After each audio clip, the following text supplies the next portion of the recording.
It began on a dreadful note in Turkey, 2 major earthquakes and multiple aftershocks. More than 1,000 deaths, many more injured. The pictures are chilling. We'll get your full report, also why Turkey is prone to such disasters. In Pakistan, no state funeral for former military ruler Parvez Musharraf. Not very long ago, they gave him the death sentence. He died in exile. And 2 superpowers are at loggerheads over a balloon. This is not from a comic strip. This is the world we live in. The shooting down of a spy balloon marks the beginning of a new Cold War, we are told. We'll get you all the details. The headlines first. Multiple earthquakes hit southern Turkey. Hundreds dead in Turkey and neighboring Syria. Indian Prime Minister Narendra Modi sends condolences. A big push for Make in India in defence. Prime Minister Modi inaugurates Asia's biggest helicopter factory and shows off an indigenously designed light utility helicopter. The new factory is in India's southern state of Karnataka. A second Chinese surveillance balloon spotted over Latin America just days after the US shot down a similar balloon near South Carolina. The largest national security case trial begins in Hong Kong. More than 40 pro-democracy activists are charged for participating in what China calls an unofficial election in 2020. And Beyoncé makes history at the Grammys, breaks the record for the highest number of wins with a 30-second award. Indian music composer RISHI also scripts history, winning his 3rd Grammy.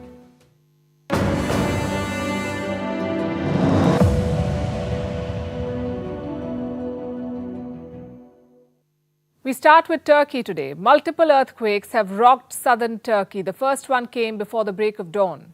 It measured 7.8 on the Richter scale. It was the most powerful earthquake to be recorded in Turkey in about a century, and its impact was devastating. Buildings were flattened, people were asleep when it happened, many were buried under the debris. The worst hit areas were southern Turkey and northern Syria. More than 1,000 people have died, thousands more are injured. As the day progressed, aftershocks continued, and then they were followed by another calamity. A second earthquake measuring 7.5 on the Richter scale. That's 2 extremely powerful quakes within hours. The images are disturbing. Here's a report.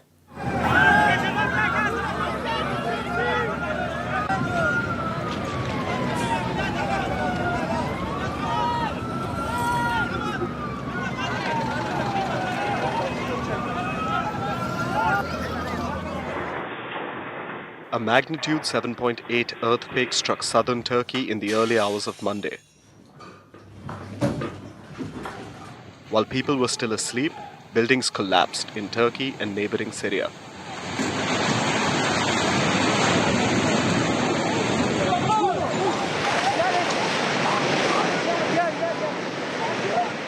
Rescue efforts have been going on throughout the day. As if to compound the trouble, another earthquake measuring 7.5 on the Richter scale hit the region later in the day. 2 devastating earthquakes wreaked havoc in the region. Hundreds of people have died, thousands are injured. Many are still trapped beneath the rubble in both countries.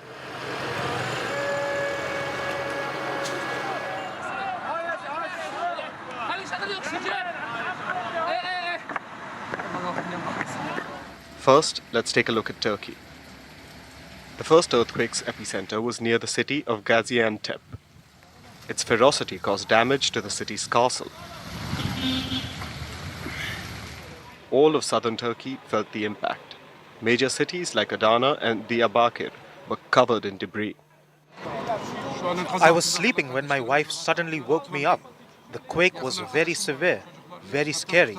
We were hearing sounds from all over the place. It took almost 2 minutes until the shaking stopped. President Recep Tayyip Erdogan is reportedly coordinating with the governors of 8 affected provinces. Turkey has declared a level 4 alarm. It's asking for international assistance. The US says it is ready to provide any and all needed assistance. Meanwhile, the aftershocks have been hampering rescue efforts and putting more lives in danger. As we were heading to the rubbles for search and rescue efforts, there were 2 consecutive aftershocks with a loud noise, and the building you are seeing on my left was brought down to earth. There is a lot of dust. A local resident is coming and he is covered in dust. Dikkatli bir yerde. Yine o noktada vatandaşlarda da var. Things are a bit more complicated in Syria. The country has already been devastated by 11 years of civil war. The quake has affected rebel-held territories in northern Syria and Syrian refugees in Turkey as well. The White Helmet Volunteer Organization, officially known as the Syria Civil Defense, is trying to help in areas where the Syrian government does not operate. But the people say they need more assistance. There are 12 families trapped here, and no one managed to get out. They're all inside here. So far, no one has come here to see where people are. There is no civil defense. We have been working with our hands since 3 a.m. Doctors spoke about the casualties piling up. Today, after the earthquake, we started to receive many cases, hundreds of casualties. So far, the number is about 100. The martyrs is about 30. We know and we have information that hundreds of patients are still under the debris. The situation is too bad. We need urgent help. Meanwhile, Syrian President Bashar al-Assad held an emergency cabinet meeting to discuss the next steps.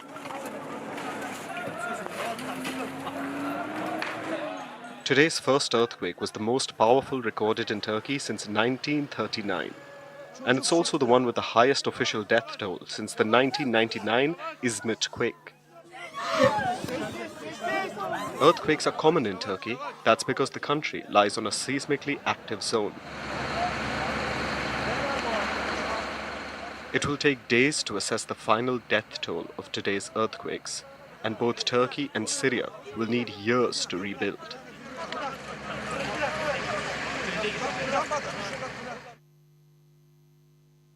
Now to Turkey.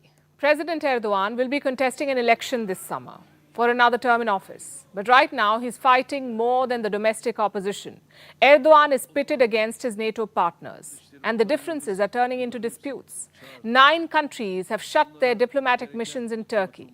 Plus, they've issued security alerts to their citizens. This is in response to the Quran burning incidents in Europe last week. Copies of the Quran were burnt in Denmark, Sweden and the Netherlands. In one instance, this happened outside the Turkish embassy.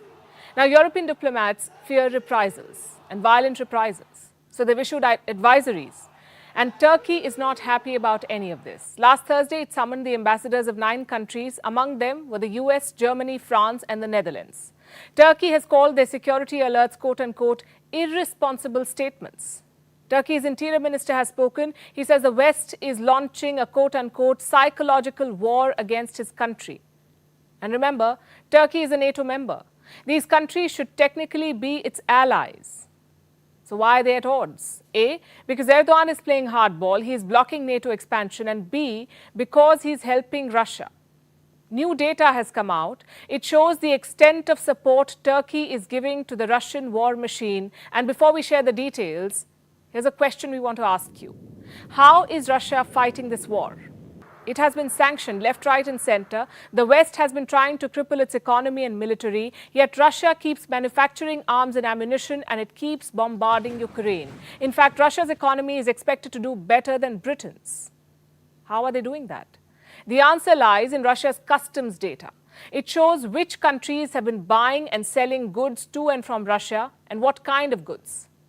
Now, some of it you already know, like India and China are buying Russian oil. Iran is providing kamikaze drones. China is supplying everything from navigation equipment and jamming technology to fighter jet parts. China has rejected Western sanctions, saying they have no basis in international law. Now, China talking about the law is a bit rich, but for once they may have a point. So China, Iran, India, they're engaging with Russia. Do you know which other country is on this list? Turkey. And this is particularly upsetting for the West, again, because Turkey is a NATO member and should not be helping a NATO enemy country, that is Russia. But how has Turkey helped Russia?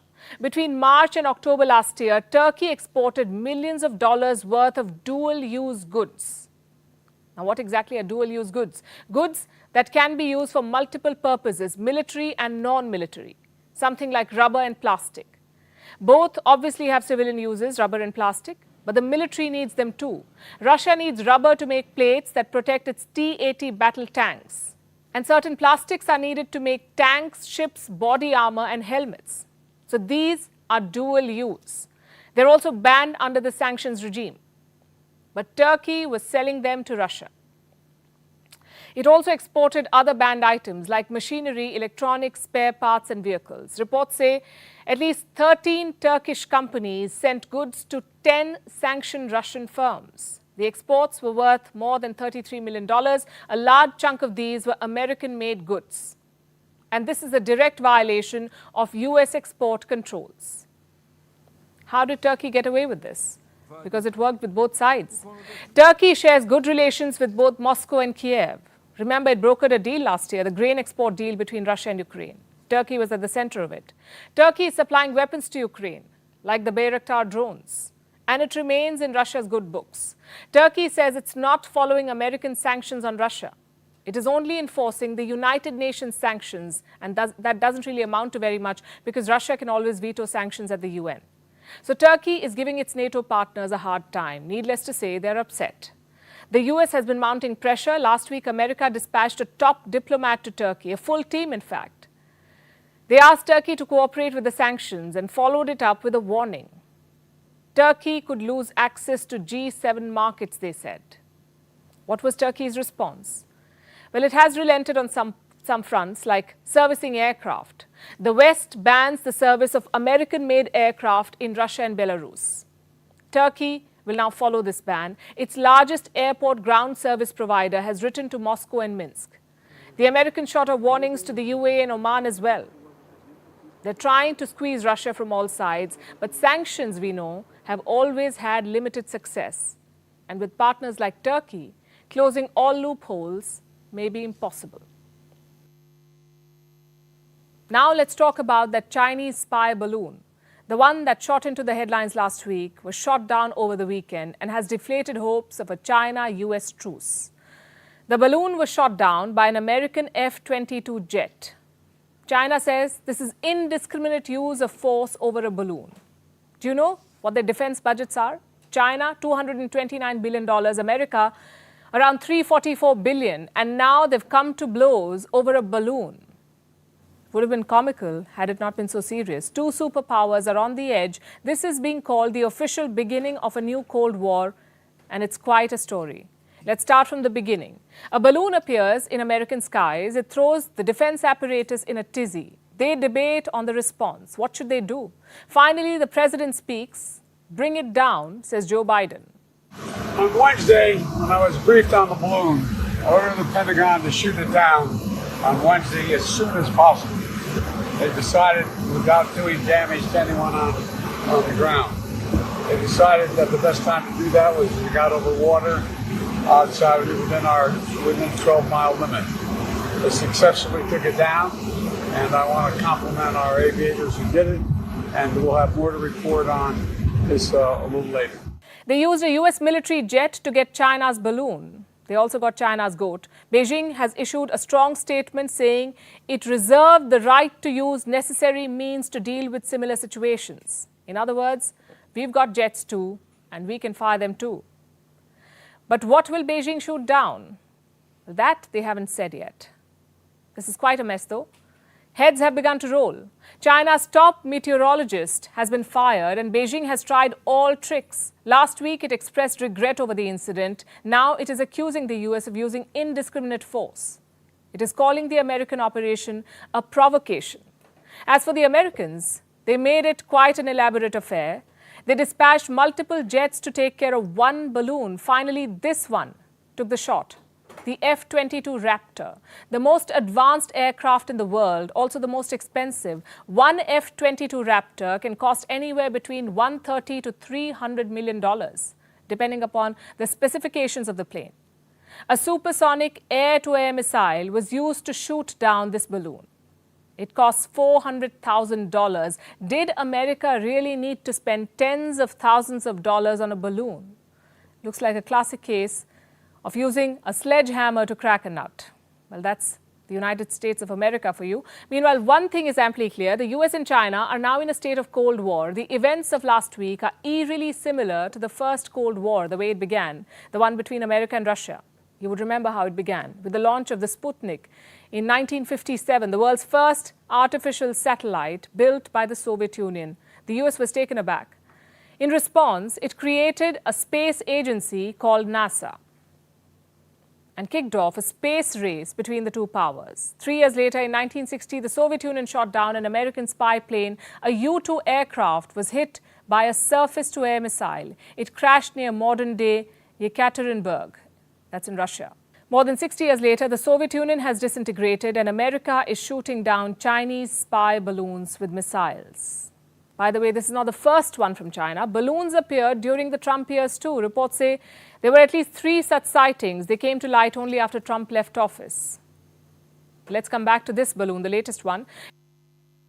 US defense and military officials have shared some details. They say the balloon entered American airspace on the 28th of January. The first sighting was near Alaska, just north of the Aleutian Islands. Then it entered the Canadian airspace in the Northwest Territories. This was on Monday, 30th of January, exactly a week ago. A day later, on Tuesday, it crossed back into US territory. By Wednesday, the balloon was floating towards Montana. It came near the Malmstrom Air Force Base, home to American nuclear missile silos. That's when the US chose to act. America says the balloon was being used for reconnaissance. What is China's defense? Beijing says this balloon was meant only for research. China has discussed the relevant situation with the US multiple times. This is also a civilian airship used for scientific research purposes. Affected by the westerlies and due to limited self-control ability, the airship severely deviated from the planned course. This is an isolated and accidental incident. Well, there are still questions we don't have answers to, like where was this balloon launched from? How did it come all the way to the US? What was it capable of doing? As we wait for those details, we can tell you that such balloon sightings have been happening the world over. In 2020, a balloon was spotted in Japan. Last year, some unconfirmed reports had emerged in India too. They said a balloon or a balloon-like object had been spotted over Port Blair, the capital of Andaman and Nicobar Islands. Indian forces have a strategic presence there in Port Blair. It's not clear what action, if any, was taken by India. Meanwhile, Costa Rica, Colombia and Venezuela have also reported such sightings. So far, the US is the only country to have shot down such a balloon. Like it's been trying to shoot down other Chinese proposals. I'll give you one example from 2017. Beijing came up with this offer. It wanted to build an ornate Chinese garden in Washington, D.C., a garden with temples, pavilions and a 70-foot pagoda. Do you know how much money China wanted to spend on this? $100 billion on a garden. It was an attractive proposition. Local officials thought it would attract thousands of tourists. But the US intelligence shot it down. It pointed out several red flags. That 70-foot pagoda was the biggest one. Reports say it would have been built at a strategic location, one of the highest points in Washington, D.C., about 3 kilometers from the US capital, a perfect spot to intercept signals and gather intelligence. Of course, America rejected the proposal, and China sent a balloon. You could say the US is getting a taste of their own medicine. They've been infamous for snooping. From surveillance aircraft to signal intercepts to spies, the US uses all of them. And of course, there are satellites. Both America and China have extensive satellite networks. The writing, we say, is on the wall. Espionage shaped the last Cold War. It is beginning to define this one too. Vantage continues after a short break.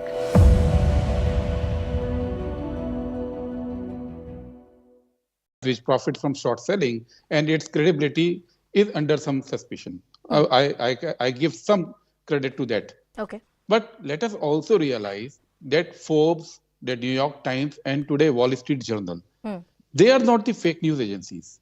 In last 4 days, they have come out with multiple reports. Today, if you have read Wall Street Journal's report today, they have clearly brought out that one of the investors, offshore investors, was Opal Investment. Adani company Adani Group clearly gave a statement that they have no investment in Opal Investments.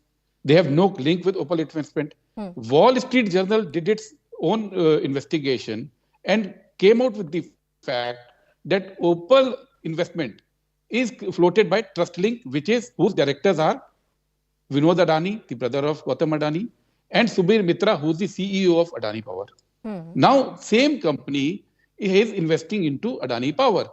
Now, Wall Street Journal is not a fake news, a doubtful news platform. It's a credible, one of the most credible newspapers globally. How can we ignore this? Okay. How can we say that these multiple instances of round-tripping the investment through offshore companies, through shell companies, is without any basis? Has government done any investigation? Modi ji has time and again said that he will be acting against the shell companies. He has said it from Lal Killa, he has said it from in the parliament. He has always claimed that he has acted very strongly against these shell companies. Why is government not doing? And let us also realize, Mr. Sapal, for the benefit of our viewers, the core and the fundamental argument that you have made here is that Wall Street Journal and certain other foreign publications are publications which have some credibility, and if there are any kind of allegations which are made in those publications,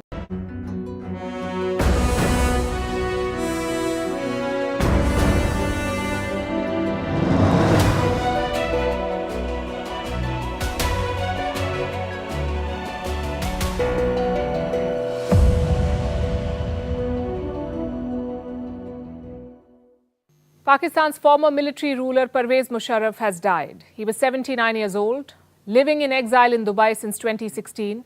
His body is being brought to Pakistan for the last rites. Condolences have been issued, but the former president and former army chief will not get a state funeral. He died waiting to return home, and now his homeland won't bury him with the honor that he thought he deserved.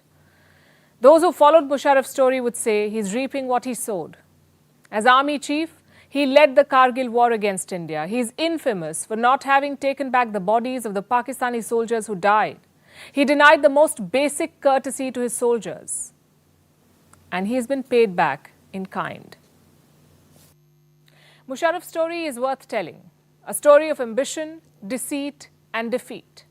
A man born in Delhi who went on to become Pakistan's dictator. The man who engineered the Kargil war. The man who had a love-hate relationship with India, well, mostly hate. The man who loved his cigars and imported whiskey. Parvez Musharraf survived a lot. Assassination attempts, a death sentence, an exile from his country. But he couldn't conquer a rare disease called amyloidosis. It hampered the normal functioning of vital organs.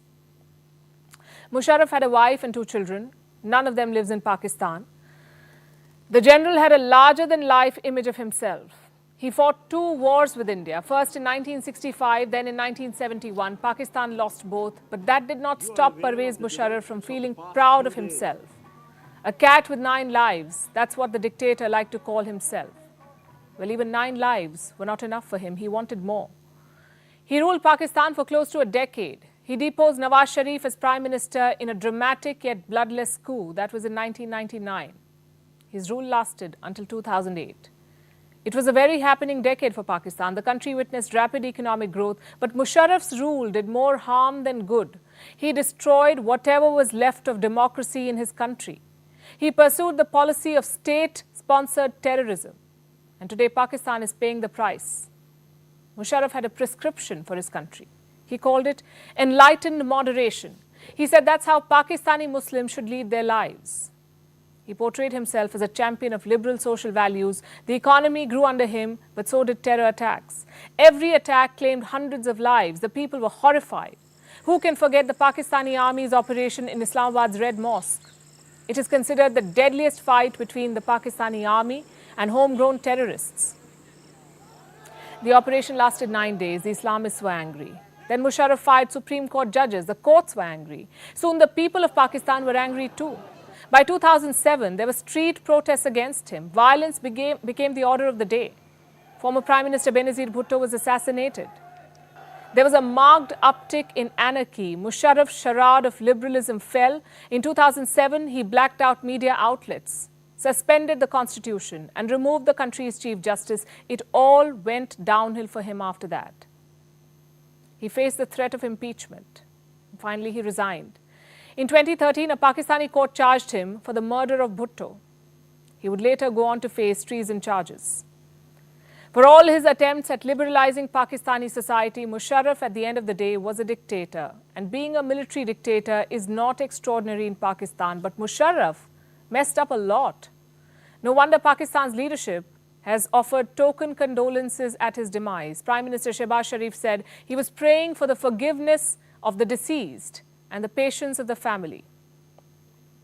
Pakistan's military offered condolences too. So did Imran Khan's Tehreek-e-Insaf party. In fact, PTI leader Fawad Chaudhry described Musharraf as a great person, someone who kept, quote-unquote, Pakistan first. Wonder why Pakistan was trying to hang him at the gallows then. Musharraf was a supporter of America's war on terror. That's because he needed American dollars. This is what he said during his visit to Washington, D.C. in 2003. That in search of all the Al-Qaeda operatives who are non-Afghan, non-Pakistani, pretty easy to identify. We have entered, as far on the Pakistani side, an area known as the FATA, the federally administered tribal areas where the government never entered for over a century. This is the first time that the Pakistan Army and our civil armed forces have entered this region, and we are in the process of opening out this region. Musharraf went into a self-imposed exile in 2016. He couldn't return to Pakistan after that. He was awarded the death sentence in 2019. The sentence was overturned within a month, but it delivered a rather unkind message to him that the country he loved so dearly and was so proud of had turned against him. Musharraf's political career ended in disgrace. That's not the exit that he wanted. So he attempted a comeback in 2013. He tried contesting the elections. Pakistan had other plans for him. He was put under house arrest and barred from contesting polls. That's Musharraf's story in Pakistan. But his legacy stems from his approach towards India. He fought wars and lost. His Kargil campaign ended in disgrace. He dealt with two Indian prime ministers. First, there was Atal Bihari Vajpayee's era, the one which saw the Lahore Declaration being signed, the Wagah bus being launched, and Vajpayee travelling in it himself. India and Pakistan agreed to slow down the arms race and to be careful with their nuclear arsenal. The declaration made many believe that peace was finally on the horizon. But Vajpayee had signed that declaration with Nawaz Sharif, the same prime minister that Musharraf deposed. His Kargil misadventure killed any chance of peace. The beating India gave to Pakistan's military in Kargil left a mark on Musharraf. Pakistan refused any involvement in the war. Musharraf refused to accept the bodies of his soldiers. This was the pits, even by Pakistan standards. And to this day, Pakistan claims its troops were not involved in Kargil, but everyone knows the truth. It was a classic Musharraf mission gone wrong. After Kargil, he made it a point to avoid direct conflict with India. Instead, he began using terrorists. The 2001 attack on the Indian Parliament was a symbol of that shift. Bilateral relations remained rocky. There was a lot of diplomatic engagement. Prime Minister Vajpayee invited Musharraf to Agra in 2001, and Musharraf behaved like a man who just conquered India. He was so full of himself that he single-handedly torpedoed that summit. Jaswant Singh was India's foreign minister then, and let me tell you what he said about the summit. The grandstanding fever had induced Musharraf into a great deal of unrestrained comment. Musharraf declared that there was no terrorism emanating from Pakistan. He repeated this in 2002. Pakistan does not want war. Pakistan will not be the one to initiate war. We want peace in the region. Let me also assure the world community that Pakistan is doing nothing across the line of control. And Pakistan will never allow the export of terrorism anywhere in the world from within Pakistan. Musharraf was desperately seeking a settlement on Kashmir, and that desperation convinced India that he lacked sincerity. The Agra summit ended in failure. Then came Manmohan Singh's era. An Indian Prime Minister born in Pakistani Punjab interacting with a Pakistani dictator born in India. They held 3 meetings. Musharraf proposed a 4-point plan on Kashmir. He said Pakistan would give up its claim on Kashmir and that Kashmir should be a self-governed entity without independence. The plan never materialized. In 2006, Musharraf wanted to set up an anti-terrorism mechanism. 2 years later, 26/11 happened, the Mumbai attacks. Ties between India and Pakistan never recovered after that. Parvez Musharraf is gone, but Pakistan's story remains the same. And the West's hypocrisy on Pakistan has not changed either.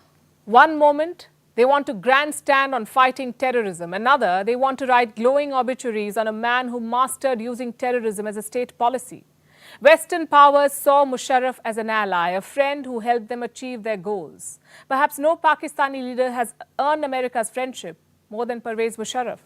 They considered Pakistan a strategic partner in their war on terror. Musharraf became a sensation in the West, for 2 reasons mostly. He was a whiskey-sipping, cigar-smoking Muslim. That's not something a lot of Muslims do. Alcohol, you would know, is banned in Islam. It's considered haram. So is keeping dogs as pets. But Musharraf loved his dogs. Here was a man that defied the Muslim stereotype. And the West loved it. The Americans felt an instant connect with him, the kind they hadn't felt with any previous Pakistani leader. So what if Musharraf had illegally come to power? So what if he was a dictator? This man oversaw extrajudicial killings, enforced disappearances, illegal detentions, custodial deaths, torture, but none of it mattered. As long as Musharraf did what the US government asked of him, all his crimes were to be ignored. Now Musharraf is dead, but a sense of admiration for him still lingers in the West, and it shows in their obituaries. We start with the BBC. I have some quotes. India regarded Musharraf as the architect of the 1999 conflict in Kargil and suspected Pakistan's army of involvement in the hijack of an Indian Airlines plane in Afghanistan the same year. Do you see the problem here? The BBC says that India thought of Musharraf as the architect of the war. What happened to facts? Musharraf was the architect of the war. There are no two ways about it. It's a fact that the BBC seems too shy to admit. The Guardian was a bit more forthcoming. This is what they said. Before emerging as the moderate face of Pakistan in the wake of the 9/11 attacks, Musharraf was best known for his hostility to India and as the architect of Pakistan's disastrous military adventure in Kargil in May 1999. Then they almost seemed to justify his actions. Listen to what follows. Musharraf recalled his earliest memories were of the killing and displacement of thousands of Muslims following the partition of the Indian subcontinent.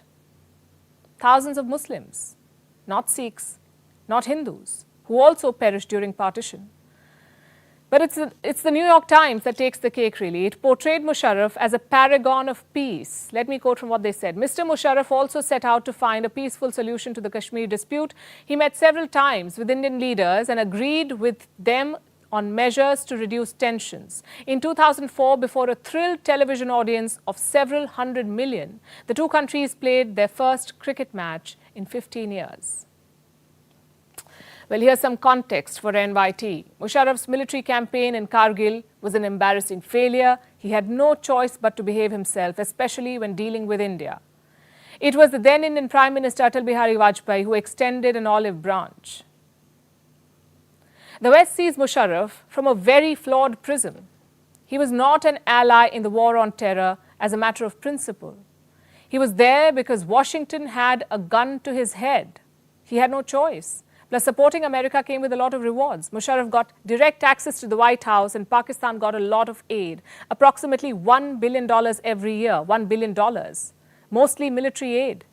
Musharraf would do anything to make sure that continued, and he did. In 2002, he proposed a vision for Pakistan. He called for Pakistan to be made a dynamic Islamic state, one in which religion guided private morality but not public policy. Pakistan's fundamentalists were outraged. They saw Musharraf as America's puppet controlled by President George Bush. They started calling him Busharraf. More than anything else, Musharraf is remembered for the help that he gave to Washington, D.C. Why are we talking about it today? because this is symptomatic of the problem. It reflects in the Western media's discourse to this very day. It also shows in the West's hypocrisy on fighting terrorism. They've been arming one set of terrorists to fight another, and their press continues to legitimize this policy. Meanwhile, Rishi Sunak is back in the news, and once again for all the wrong reasons. He is gearing up for a new fight on immigration. The British Prime Minister wants to pass a controversial new law, and he seems to be prepared to go to extreme lengths for it. Our next report tells you what this is about. Rishi Sunak has a message for all migrants. And I spent today. If you come here illegally, you should not have the right to stay, and you will be detained and then swiftly removed either to your home, if it's appropriate, or indeed to a safe third alternative. That should apply to everybody who comes here illegally. Sunak is talking tough on immigration. Within weeks, he's expected to unveil a new immigration law. Reports say it will be the most draconian legislature in post-colonial Britain. The details are scarce, but going by some claims, the government will assume extraordinary powers. Anyone can be detained and deported. They can also be stripped of their right to claim asylum. Experts say the plan will test the boundaries of international law. Sunak is determined to see this through, even if he faces opposition from Europe. British newspaper reports throw some light about how serious he is. If European courts declare Sunak's plan unlawful, he could withdraw from the European Convention on Human Rights, and that would be a very big step. This convention is an important human rights treaty for Europe. Who will execute Sunak's plan? An anti-immigration hardliner has been given the job. Home Secretary Suella Braverman. To stop this nuisance. A month ago, she had called the influx of immigrants an invasion. Braverman is also a supporter of the Rwanda plan, the controversial policy to ship migrants to the African country. Being relocated to Rwanda is not a punishment, but an innovative way of addressing a major problem to redress the imbalance between illegal and legal migration routes. It will also ensure that those in genuine need of international protection are provided with it in Rwanda. Immigration is set to become a big issue in the UK. The reason is the 2024 general election. The Conservatives are in crisis. They've been in power for 12 years, but next year they could suffer a humiliating defeat. Opinion polls say a win for the Labour Party looks certain. By the end of December, it had a 26-point lead over the Conservatives, which means a defeat for Sunak seems certain unless he makes some radical moves. Sunak's supporters say these moves are necessary. Official estimates say illegal immigration is set to rise by 50% this year in the UK. 65,000 illegal migrants are expected to enter the country. And immigration is a core issue for the supporters of the Conservative Party. Last year, a poll was conducted. More than 70% of Conservative voters want less immigrants in the country. With his moves on immigration, the British Prime Minister is appeasing this vote bank. Sunak's ancestors might have reaped the benefits of an open Britain. But the British Prime Minister seems determined on shutting the doors for the rest. It's the season of strikes. Labour strikes in Britain, pension strikes in France, and women on strike in South Korea. In fact, they've been striking for a few years now. Against what? Marriage and childbirth. Women in South Korea are shunning both. The latest fertility data is ringing alarm bells in Seoul. The population is shrinking, and all the money and policy solutions are not changing the tide. Women in South Korea remain on strike. They say they're protesting because the society views them as baby-making machines. It's become a movement of sorts.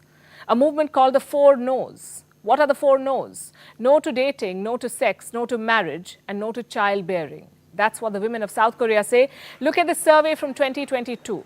It shows 65% of Korean women do not want children. The question is why, and the reasons are many, starting with money.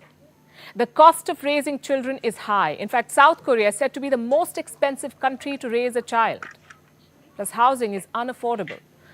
There are long working hours and bleak job prospects. So finances play a big role, but there's also a major cultural factor. And society's impossible expectations from a mother. She's expected to do it all. And this, by the way, is not limited to South Korea. Across the world, so many women have had enough and they're opting out. Not from their jobs, but from motherhood. They say it's a personal choice, and it is. But it also has widespread public ramifications. South Korea has the world's lowest fertility rate. In 2022, it broke its own record. What's a country's fertility rate? The average number of children a woman will have in her lifetime. For South Korea, it was 0.8 in 2021. The year before, it was 0.84. What does this mean? It means one woman would not even have one child on an average. How does that compare with other countries? Look at Japan. In 2021, its fertility rate was 1.3, and Japan too has a shrinking population. In the US, it was 1.6. Do you know what's the highest? 7. One woman would have 7 children on an average. That's in Niger. What's the ideal rate? 2.1. To maintain a stable population, a country needs a fertility rate of 2.1. Any figure above that indicates population growth. South Korea's birth rate has been dropping since 2015. In 2020, it recorded more deaths than births for the first time. This is called a population death cross, and the fallout can be serious. Schools are facing a shortage of students. The military is relaxing rules for enrollment. The workforce is shrinking, and the pension of retirees is at risk. Experts say South Korea needs urgent course correction, else it would face a major labor shortage within a decade. So what is Seoul doing? They're spawning robots. South Korea is developing robots and artificial intelligence for the workforce. It is also throwing money at the problem. Seoul has spent over $200 billion in the last 16 years to boost its population, but it seems it still cannot convince its women to procreate. Neighboring Japan is battling a similar crisis, a declining birth rate and a rapidly aging population. Its Ministry of Health says it recorded less than 800,000 births in 2022, the lowest in more than 100 years, the first since 1899. Japan also has one of the highest life expectancies in the world. Nearly 1 in 1,500 people is over the age of 100. What about China? In 2022, China's population shrank for the first time in 60 years, and Beijing has no one to blame but itself. It is the second most expensive place to raise a child after South Korea. It has also had some draconian policies. For decades, China limited families to a single child. It was meant to control the population, but it's now proving to be counterproductive. Which brings us to the most populous country in the world now, India. How are we faring? Not bad at all. Why? Because 50% of our population is under the age of 30. It is also the world's fastest growing major economy. India's challenge is to harness this demographic dividend, to turn this young population into a growth engine, to provide the right skills and create enough jobs. With the right policy push, India can turn into the biggest talent hub in the world. Now to Spain, which is debating how to cook its omelettes. Their national dish is called tortilla de patatas. It's basically an omelette cooked with potatoes.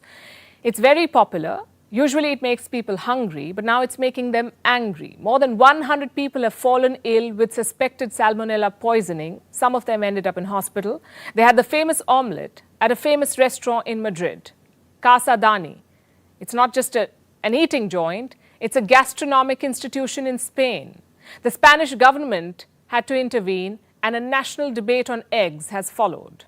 Our next report tells you more. Casa Dani is a long-standing gastronomic institution in Madrid. It's well known and loved for its fleetingly cooked tortilla de patatas, or an egg and potato omelette. But this restaurant is under investigation. And Spaniards have been urged to take care against the oozing omelette. Why? Because over 100 people have fallen ill after eating it.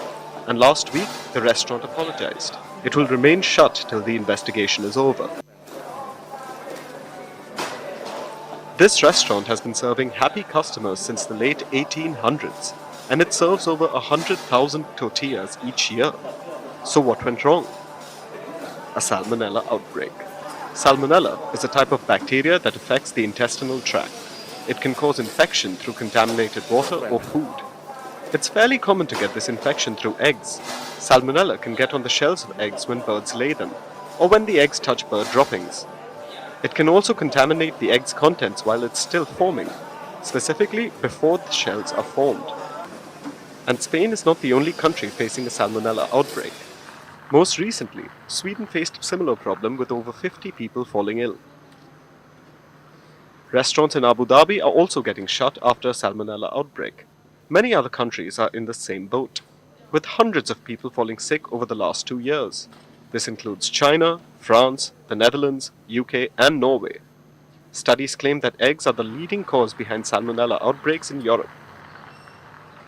Coming back to Spain, the Salmonella case is a hygiene issue, but it's bigger than what meets the eye. Let's connect the dots. Spain recently changed its hygiene law on eggs. The recommended temperature for cooking was altered. Experts say cooking at higher temperature kills all bacteria. But Spaniards don't like the idea. Though it's risky, they love a runny tortilla. After all, it's a national culinary treasure, and one of the most widely available dishes in the country.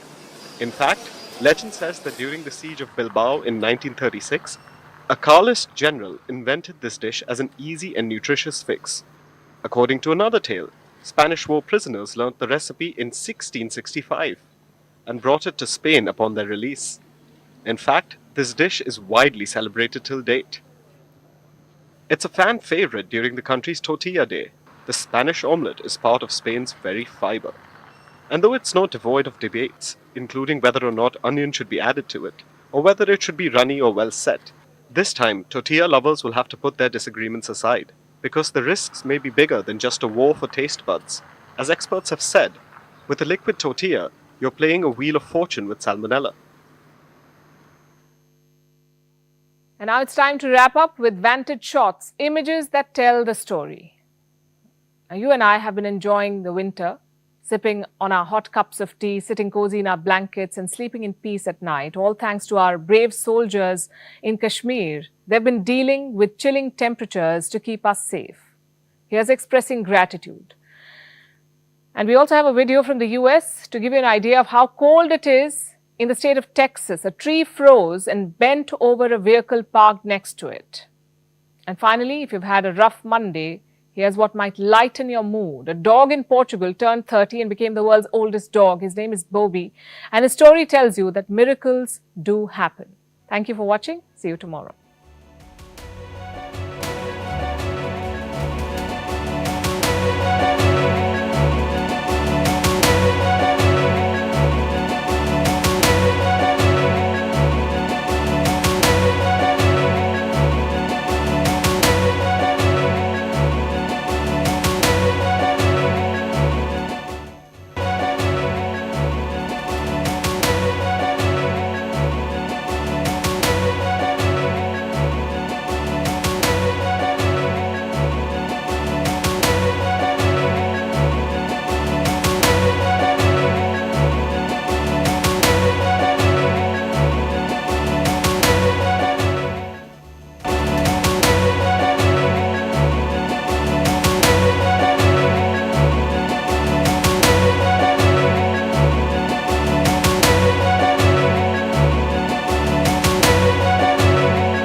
Hello and welcome to the late night edition with me, Ayushman Singh Jamal. Breaking news coming in from the Union Territory of Jammu and Kashmir, where politics has erupted over the demolition drive against encroachers.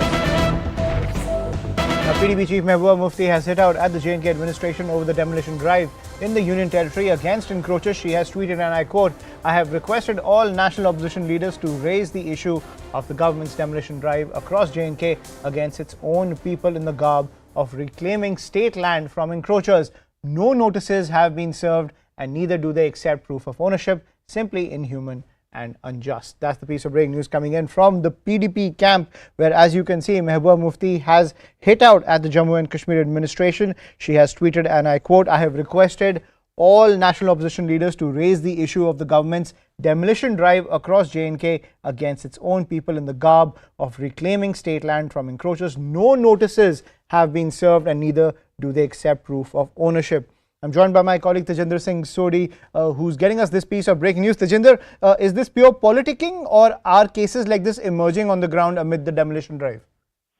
See, while some cases are emerging, but these political parties, be it the National Conference, the PDP, and various Kashmir-based political parties, they have made it an issue that they are going to oppose this anti-encroachment drive. If you remember today, Mehbooba Mufti, while she was addressing a press conference in New Delhi, she compared Kashmir with Afghanistan, and she said that BJP has adopted the tactics which has been adopted by Israel in Palestine. Now that Mehbooba Mufti has tweeted that she has requested all national opposition leaders to raise the issue of government of India's demolition drive across Jammu and Kashmir against its own people in the garb of reclaiming state land.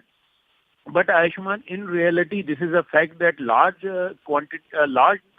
area of state land, be it Karcharai or the Gair Mumkin Khad, which are mentioned in the documents, these land has been illegally occupied by various influential people, and the Jammu and Kashmir administration has put in an effort to reclaim that land which has been encroached upon. Yes, but there are certain black sheeps also in the administration who, in the garb of this anti-encroachment drive, or harassing the common people also. But the LG administration has already made it clear that anybody found indulged in harassing the common civilians, those who have not encroached upon the state land, would be severely punished. The state government, the LG administration, has also made it clear that people who have small amount of land, or whose small businesses are on these state land, they would not be affected, but only big fishes who have encroached upon large areas of state land would not be spared. Yes, Ayushman. Right, and Tajinder, at the same time, does this demolition drive, is it also taking place when it comes to encroachers who have taken over land which once belonged to Kashmiri Pandits? Is that also a factor over here? See, Ayushman, this right now, this anti-encroachment drive is going on only on the land which belongs to the state, and which is the government land, but has been illegally occupied by the people across Jammu and Kashmir, irrespective of their religion. People from various religions who have occupied illegally, rather encroached upon the state land. The encroachment on that piece of land is being vacated. For Kashmiri Pandits, the administration has already established a portal for them where they have to register their grievances if they feel that their land has been illegally occupied, or it has been illegally encroached upon. So that is a different portal on which the government takes action. But right now, this anti-encroachment drive is aimed at vacating the land which has been illegally occupied, and this land belongs to the state government, and irrespective of the caste or religion, the people who have illegally occupied the state land are being vacated. Yes. Right. Thank you, Tajinder, for clarifying that for us. So this politics continuing in Jammu and Kashmir over that demolition drive. Let's shift focus. Fireworks were seen in Parliament once again over the Adani-Hindenburg matter. The Congress is leading protests all over the country. The opposition continues to demand a joint parliamentary committee investigation and a Supreme Court monitored probe into the rout of the Adani stock in the wake of the Hindenburg report. The opposition also demanded a discussion in Parliament, but both houses were adjourned amid protests. Union Minister for Parliamentary Affairs Prahlad Joshi hit out at the opposition, saying that Congress is least interested in letting Parliament run and fulfill the nation's legislative agenda. Meanwhile, Sonia Gandhi penned a scathing letter in the Indian Express, claiming LIC and SBI were forced to invest in poorly managed companies owned by the government's chosen friends. Both LIC and SBI have said that their overall exposure to the Adani Group is less than 1% on their loan books. Meanwhile, various unions representing employees of the Life Insurance Corporation of India have appealed to the Congress to drop its agitation, reiterating that the funds of policyholders are safe. The RBI has also said that the banking sector remains resilient and stable, adding that capital adequacy, asset quality and profitability remain healthy. Ruckus, disruption and fireworks at the parliament. The opposition is up in arms against the centre over the Adani matter. The opposition parties kept up the pressure on the ruling government for a third consecutive day in the parliament today.